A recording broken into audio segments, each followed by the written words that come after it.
Hey everybody, Mr. Mostower here, and this is our first follow-along, not just our first follow-along of the cycle, but our very first follow-along the new video series we're starting. Now, every week on your dashboard, every Monday, we're going to have a follow-along that we do so that you know what to expect for the week.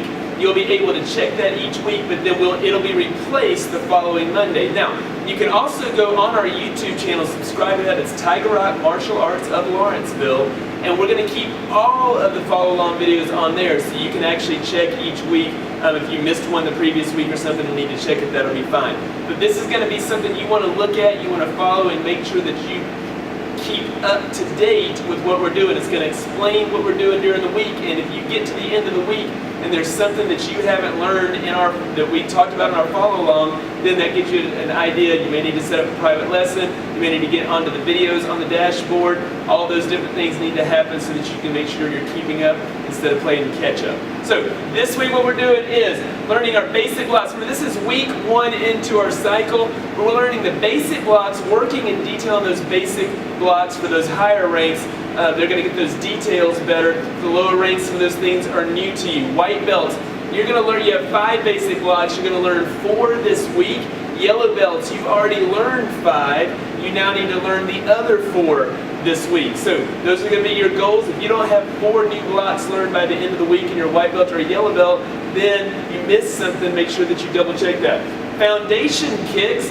Now we have 9 basic kicks in Taekwondo, but for this week we're going to focus for the white and yellow on the front kick, the round kick, and the side kick. 3 major foundation, majority of the kicks that we do. Now, green belts and above, we're also going to add that hook kick in there. We'll get on to some of the crescent kicks and things in the later weeks. We are going to get that hook kick learned effectively this week for new green belts and start making it even better for the higher ranks.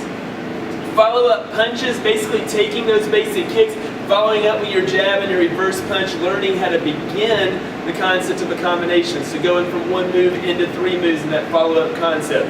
Then I want you to make sure you have your tournament mindset. This is a tournament cycle. We have world tournament. Now, several people are not competing in world tournament.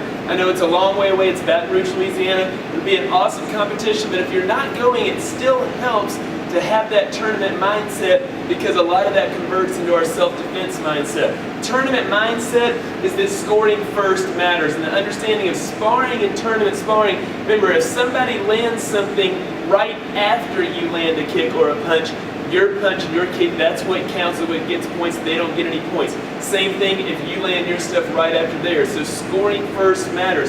Converting that into a self-defense mindset, that landing first matters. Very often you hear the person that lands the first punch in a true fight wins, those types of statistics. They're basically the understanding that you don't want to have anybody land anything on you. You want to make sure that you're able to dodge quickly, react quickly, land the move that you need to land, and then get out safely. So we will convert that into our self-defense mindset. Now, last 2 things is making sure that you learn the Huam form and learn the 1-steps. Remember, 3 steps of development: learn, improve, perfect. This week is a learn week. We're not worried about you doing this perfectly. We're worried about you getting it memorized so that we can take what you've learned and then make it better. That's our follow-on this week, and I look forward to seeing you next week.